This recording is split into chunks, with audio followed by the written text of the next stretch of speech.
हाँ तो बच्चों देखो आज का क्वेश्चन अपन देखते हैं।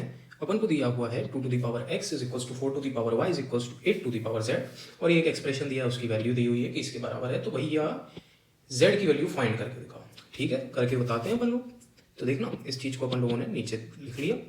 तो 2 to the power x is equals to 4 to the power y बच्चों is equals to 8 to the power z। मेरे को कुछ इन लोगों ने ऐसा सा दिया हुआ है। ठीक है बच्चों, अब क्योंकि मेरे को फाइंड करना है अपने z को, है ना, z को फाइंड करना है, तो बच्चों अपन लोग सारी चीज़ों को x और y को z के टर्म्स में लिख लेंगे। तो देखना बच्चों 2 टू दी पावर x को मैं और क्या लिख सकता हूँ, उसके बाद 2 to the power y is equals to 2 की पावर 3z। अब इनको इसको इससे इक्वेट कर दो, है ना बच्चों, इसको इससे इक्वेट कर दो। तो देखना अगले स्टेप में 2 to the power x is equals to 2 to the power 3z and 2 to the power 2y is equals to 2 to the power 3z। अब देखना बच्चों सबके बेस सेम है इन लोगों के आपस में, तो अपन लोग क्या करेंगे, ऑन कंपेयरिंग पावर्स अपन को मिल जाएगा x is equals to 3z, इसको दे दो इक्वेशन नंबर 1। और देखना बच्चों 2y is equals to 3z, this implies that y is equals to 3z by 2, इसको दे दो बच्चों इक्वेशन नंबर 2। अब अपन को एक और चीज गिवन है कि ये वाली जो चीज है इसकी वैल्यू है 24/7। देखना 1/2x बच्चों प्लस 1/4y प्लस 1/6z जो है उसकी वैल्यू अपन को 24/7 दे रखी है। अब देखना सब्सटीट्यूट कर देंगे अपन लोग, सब्सटीट्यूटिंग 1 and 2। तो देखना 1/2 into 3z plus 1/4 into 3z/2, है ना, y की वैल्यू क्या आई थी 3z/2 बच्चों, plus 1/6z is equals to 24/7। इसको देखो 1/6z plus 1/6z plus 1/6z, इसकी वैल्यू है 24/7।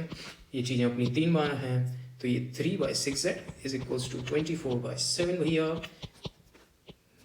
z की वैल्यू आ गई 7/48, है ना बच्चों, आ गई बिल्कुल। आप सॉल्व करके देखिएगा, है ना, ये सब कैलकुलेशन आप करिएगा।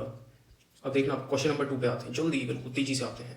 अपन को दिया हुआ है a की पावर x की वैल्यू b है, b की पावर y की वैल्यू c है, c की पावर z की वैल्यू a है। Find the value of x by x है, ये क्या गायब ही हो गया, ये तो x y एंड z का प्रोडक्ट की वैल्यू।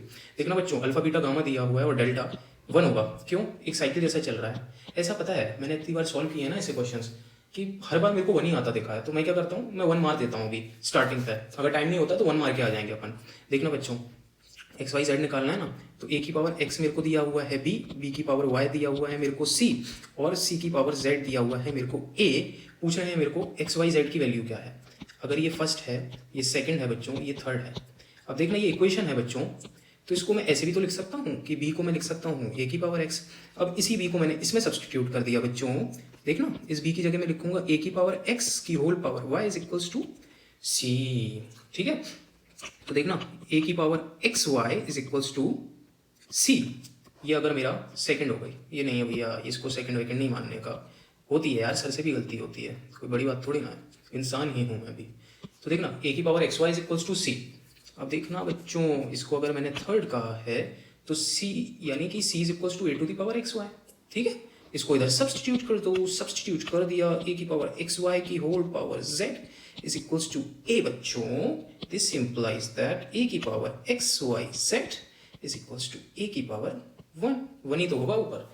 तो देखना बच्चों क्या दिख रहा है आपको जो मैं देख रहा हूँ, ये देखो पेज तो सेम ही है सर। तो फिर पावर को कंपेयर किया अपन ने, तो on comparing powers we get X Y Z की वैल्यू 1। अरे वाह, सर ने पहले ही बोल दिया था कि 1 ही आएगा आंसर, है ना। लेकिन बच्चों मेरे को बदनाम मत कर देना, आप सॉल्व करना बच्चों, और जहाँ नेगेटिव मार्किंग हो प्लीज़ छोड़े आना उसको, अगर आप बिल्कुल श्योर ना हो।